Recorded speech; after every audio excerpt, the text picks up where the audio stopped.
Warahmatullahi wabarakatuh. Alhamdulillah, bersyukur kepada Allah Subhanahu Wa Taala. Kita mulakan lagi kelas kita, kuliah kita pada petang ini dengan membicarakan kuman kebal atau kuman baru. Masya Allah ya.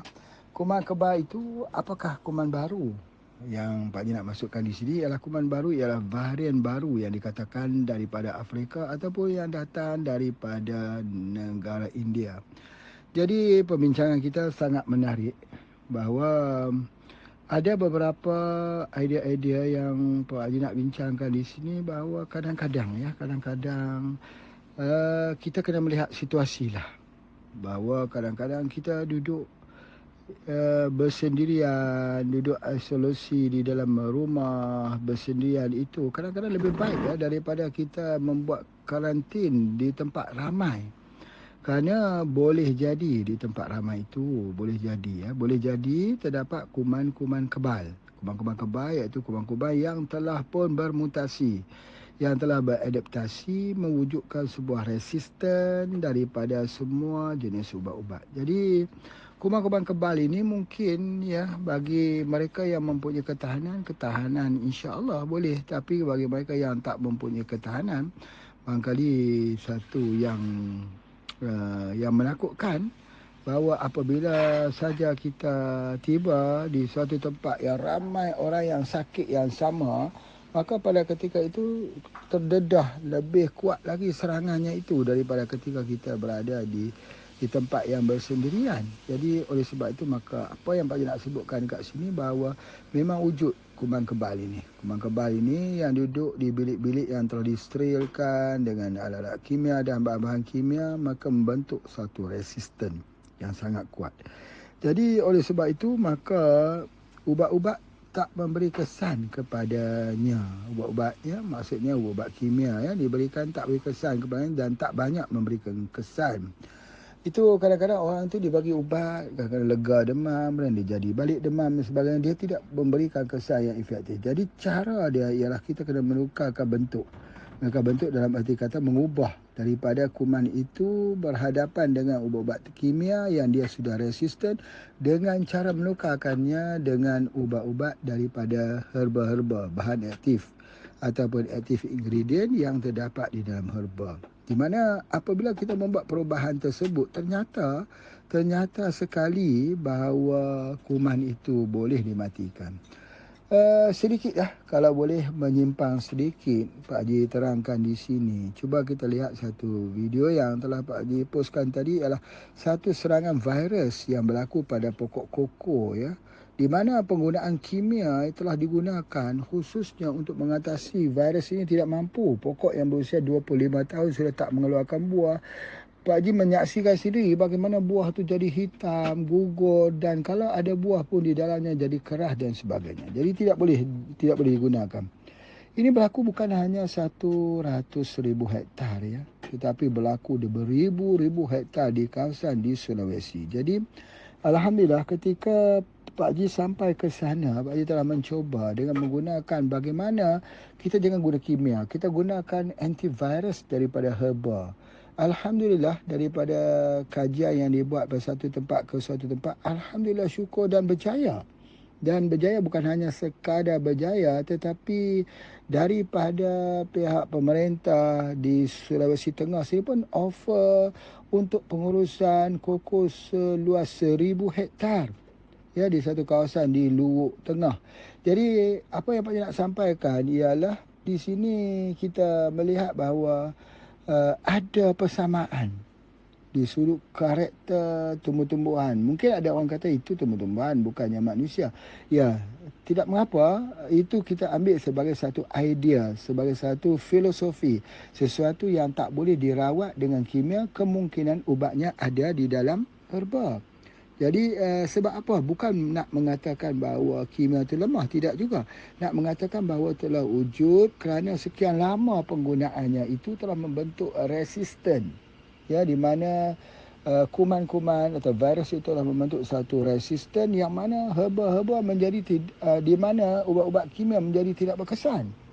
Jadi oleh sebab itu, maka ketika seorang itu dikarantinkan kerana COVID-19, tidak apa-apa yang diberikan, hanya melainkan supaya tubuh badannya itu recover sendiri, sistem imunitinya itu bangkit semula, itu yang diharapkan.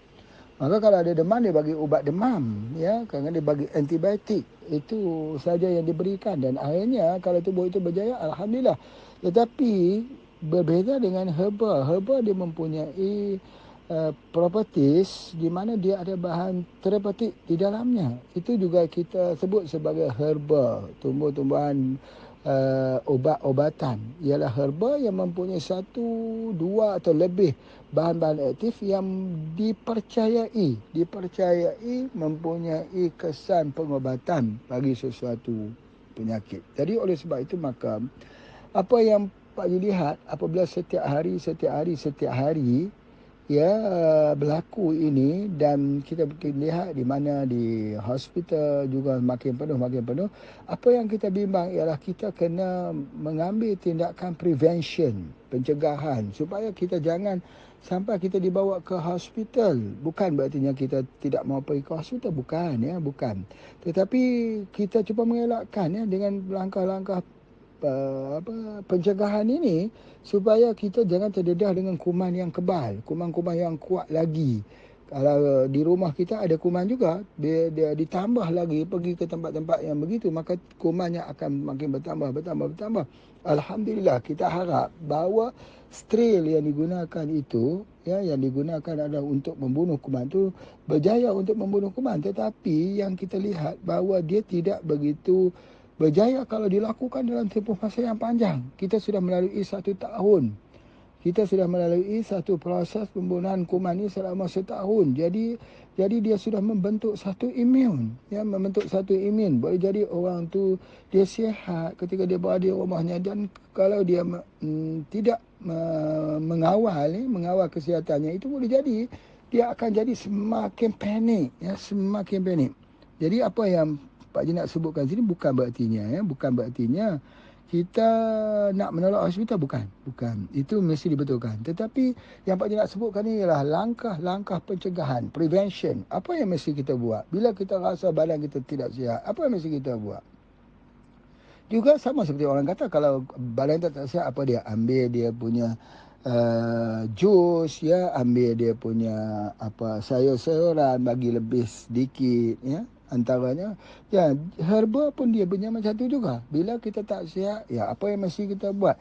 Itu set outbreak itu, dia adalah khusus untuk prevention juga. Prevention artinya untuk kita mencegah jangan berlakunya penyakit COVID-19 yang menyebabkan penyakit itu serius sampai kita terpaksa dirawat di hospital. Itu yang kita ingat. Atau yang kedua, kita tengok kalau dah keluarga kita jadi dah dibawa ke hospital, sudahlah, cukup. Cuba kita stopkan. Bagaimana cara nak stopkan? Apakah kita tunggu saja diberinya gelang pink, lalu kita tunggu hari demi hari. Apa usaha kita? Apa ikhtiar kita? Jangan kita tunggu hanya sekadar tunggu saja. Tunggu gelang itu akan dipotong dan dibuang. Bukan begitu. Kita tak boleh marah begitu. Mesti ada apa usaha yang kita lakukan. Maka usaha itulah yang kita ambil SOB ini. SOB itu adalah merupakan usaha. Dan kalau kita sudah ada penyakit, bila dah mula diserang begitu, jangan sampai dia jadi parah. Kerana apabila dia sudah jadi parah, berartinya semakin sukar. Semakin sukar. Jadi peluang untuk sembuh sihat di rumah itu lebih cepat, lebih mudah daripada dibawa ke hospital. Bila sudah sampai ke hospital, peluang untuk sihat di hospital hari pertama itu lebih mudah daripada hari yang kedua. Lebih mudah daripada hari yang ketiga. Hari yang ketiga lebih mudah daripada stage yang keempat. Stage yang keempat lebih mudah daripada stage yang kelima. Jadi jangan kita biarkan langkah-langkah kita itu terus. Tetapi kita kena hentikan. Kalau kita tak hentikan, itu nama outbreak. Itu dinamakan bahawa sudah tidak ada break lagi. Jadi oleh sebab itu, maka kita kena mengambil tindakan yang cepat supaya kita dapat menghalangi daripada keburukan ini terus berlaku dan tidak ada full stopnya, insya-Allah. Jadi oleh sebab itu, maka bila kita mendengar bahawa jangkitan virus itu bukan melalui sentuhan saja, tetapi hal ini sudah berlaku dan diumumkan dia melalui daripada pengudaraan. Jadi benarlah, berartinya kalau kita pergi di tempat yang sesak dengan pesakit-pesakit, maka berlakunya pengudaraan yang membawa banyak kuman kepada kita. Ya, jadi oleh sebab itu kalau kita katakan kita guna bahan-bahan untuk pencuci, kita katakan disinfektan itu kita gunakan untuk mencuci meja dan bahan-bahan yang lain sebagainya. Ya, tetapi salah satunya bagaimana kalau kuman itu berterbangan melalui udara? Maka yang kita perlukan adalah apa? Kita perlukan ialah ventilation. Ventilation kita perlukan kepada satu pengudaraan. Jadi sebab itu Pak Haji mengukuhkan hujah. Pak Haji mengatakan bahawa ketika kita berada bersendirian itu di suatu ruang yang ventilation yang lebih bagus, itu lebih baik daripada kita berada di satu ruang yang sesak, yang penuh dengan dengan bahan-bahan kimia. Bahan-bahan kimia itu sebab apa? Kemungkinan untuk jangkitan apa yang disebut kalau kita sebut sebagai jangkitan silang. Jangkitan silang ini salah satu lagi salah satu term yang kita mesti faham.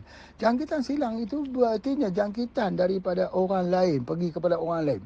Sama seperti orang hisap rokok. Kalau orang hisap rokok, dia hisap rokok memanglah bahaya untuk diri dia. Tapi orang yang kena asap rokok itu lebih bahaya. Jadi jangkitan silang itu membuatkan kuman-kuman itu menjadi semakin kebal. Jadi oleh sebab itu, maka kita perlu kepada ventilation. Kita perlu kepada pengudaraan. Pengudaraan itu. Jadi sebab itu, kalaulah WHO dulu mengatakan bahawa hanya terjadinya itu disebabkan keadaan sentuhan, air liur dan sebagainya, hari ini mereka mengakui bahawa dia boleh berlaku dengan secara airborne, dengan secara pengudaraan. Jadi oleh sebab itu maka apabila berlaku secara pengudaraan, maka apa yang ditunjuk oleh hadis Nabi sallallahu alaihi wasallam, ya, Nabi suruh kita beruzlah mencari tempat-tempat yang tidak berada di tempat kesesakan. Begitu juga dengan konsep karantin. Kita memisahkan duduk kat rumah kita dan dia punya sebagainya, memang betul. Kita jangan pergi di tempat-tempat yang sesak, tempat yang ada market, tempat pasar raya apa semua. Itu akan menyebabkan lagi-lagi sesak. Tetapi kalau kita duduk di rumah saja, apa yang mesti kita buat? Okey, yang pertama, alhamdulillah, satu stepnya kita dah berjaya. Tetapi step yang kedua, kita nak buat apa dekat rumah? Kalau kita demam, apa yang mesti kita lakukan? Itulah SOP. Kita gunakan SOP. Apabila kita gunakan SOP, dengan sekali saja, dengan izin Allah, maka herba-herba ni telah menghancurkan pertahanan virus dan dia akan hilang. Seperti mana yang telah Pak Haji sebutkan bahawa virus bila dia musnah dalam tubuh badan manusia, dia masih ada lagi persentif-persentif yang adanya. Tetapi dia jadi tak aktif. Dia jadi tidak aktif. Jadi kalau orang ini dia terdedah pula dengan orang yang aktif, dia akan jadi aktif balik. Jadi itulah sebabnya, ya. Sebabnya kita juga tidak boleh mengharapkan saya sudah ada vaksin dah 2 kali, dah ada perlindungannya 2 kali. Ini tidak membawa apa-apa erti sekiranya kita tak dapat menjaga SOP. Walaupun dalam keadaan kita sudah vaksin 2 kali, tetapi harus menjaga SOP sebab keberangkalian untuk kena kali yang seterusnya akan kena. Itu adalah antaranya. Begitu juga orang yang sudah kena virus. Sepatutnya dia telah membentuk antigen. Antigen ni maksudnya dia akan memprotek daripada kena virus yang kedua. Tetapi belum tentu. Sebab yang kedua itu ialah kuman lebih kebal. Yang kedua itu bukan kuman, tetapi anak kuman. Yang kedua itu bukan anak kuman, bukan cucu kuman. Jadi keberangkaliannya menyerang dan tubuh tidak dapat bertahan daripada serangan itu akan berlaku. Jadi oleh sebab itu maka insya-Allah, ya, insya-Allah lakukan karantin di rumah kita dan ambil SOP, insya-Allah Allah akan bagikan kita selamat sihat insya-Allah. Allah. Suatu yang tak seimbang, kuman menjadi lebih kuat, tubuh menjadi semakin lemah. Ya, kalau tubuh itu menjadi kuat, kuman akan jadi lemah. Bagaimana tubuh nak jadi kuat sedangkan kita menghadapi usia-usia tua? Usia-usia yang disebut sebagai usia emas, warga emas atau lanjut usia. Jadi oleh sebab itu maka kita mengharapkan tubuh menjadi kuat itu lambat, susah. untuk menjadikan tubuh kita itu kuat semula seperti muda untuk lawan dengan virus ini, kerana minimumnya virus ini boleh dikalahkan apabila umur kita kurang daripada 50. Boleh jadi 45 dan sebagainya. Tetapi kalau usia kita itu sudah usia 60-an, bagaimana kita nak reverse balik? Kita tidak ada peluang. Jadi oleh sebab itu kaedahnya kita tidak akan berjaya untuk membuat umur kita menjadi muda. Tetapi kita boleh buat dengan pertahanan yang ada dalam tumbuh-tumbuhan. Dengan mengambil pertahanan yang ada dalam tumbuh-tumbuhan lalu dimasukkan ke dalam tubuh badan kita. Sama juga bahawa manusia itu tidak dapat menghasilkan vitamin C sendiri. Maka kita dapat vitamin C daripada makanan, daripada pemakanan. Begitu juga manusia ketika tua, dia akan kekurangan hormon estrogen. Kita boleh dapat daripada phytoestrogen. Jadi oleh sebab itu maka kita boleh mendapat manfaat, kelebihan daripada tumbuh-tumbuhan. Dan apabila kita memperkatakan tentang kematian itu bukan penyakit. Sebab tu dia tidak ada ubat. Kerana setiap penyakit ada ubat. Kecuali kematian. Sebab apa? Sebab kematian itu bukan penyakit. Dia adalah satu ketetapan. Maka dia akan meninggal juga akhirnya. Baik, jika begitu, kedatangan virus ini kita boleh menolaknya dengan izin Allah. Jangan biar dia menguasai. Jangan biarkan virus ini menguasai tubuh badan kita. Sekali virus itu sudah menguasai tubuh badan kita, bagaimana kita nak mengusir virus itu keluar? Kalau kita hanya tunggu saja, dia tak boleh keluar. Dia terperangkap di dalam tubuh badan kita, malah dia berganda-ganda mengikut darah kita, mengikut sel kita, mengikut DNA kita. Jadi oleh kerana dia berganda-ganda mengikut darah, sel, DNA kita itu, maka kita kena cepat-cepat mendapatkan pertolongan daripada tumbuh-tumbuhan yang Allah ciptakan. Banyak yang orang yang ditebang, orang yang tak dilihat, orang yang tak dipandang orang. Cepat-cepat balik semula kepada alamiah. Balik semula kepada pengobatan Nabi SAW. Kerana Nabi itu ketika sakit, dia akan menggunakan tumbuh-tumbuhan. Dia menggunakan di sudut alamiah. Dia menggunakan herba-herba. Jadi oleh sebab itu maka insya-Allah, insya-Allah kita kena melakukan ini. Jika tidak, satu persatu akan hilang. Ulama-ulama kita telah meninggal seorang demi seorang. Dan marilah kita hadiahkan kepada surah Al-Fatihah ini kepada Datuk Arusani yang baru saja kembali ke rahmatullah. Mudah-mudahan Allah merahmati daripada segala ilmu keilmuannya selama ini. Al-Fatihah. Jadi kalau semakin lama tempoh kita rawat itu tidak sembuh, maka tubuh akan makin lemah. Makin hari makin lemah.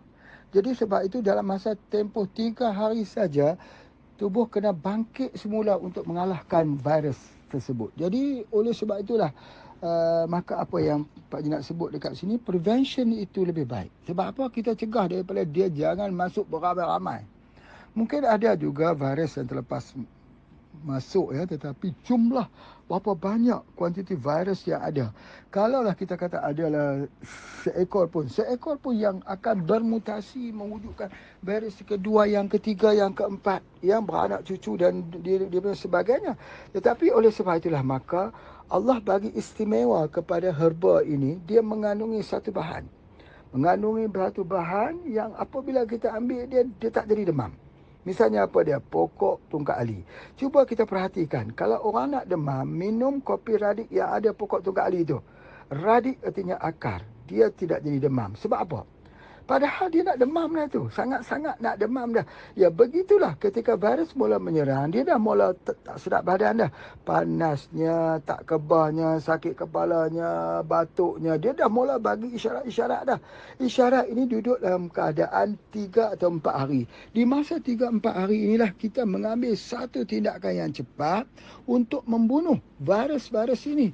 Untuk mengusir atau untuk memenjarakan virus ini supaya ianya tidak berkembang. Jadi oleh sebab itulah maka apa yang Pak Ji nak sampaikan dekat sini, bahawa kenapa virus-virus yang kebal ini tidak boleh dikalahkan kerana terlalu banyak antibiotik yang digunakan. Bagaimana nak mengalahkan virus ini? Maka kita harus duduk di tempat yang ventilationnya bagus dan mengambil SOB. Usaha kita yang lain itu diteruskan. Cuma jangan lupa formula ini.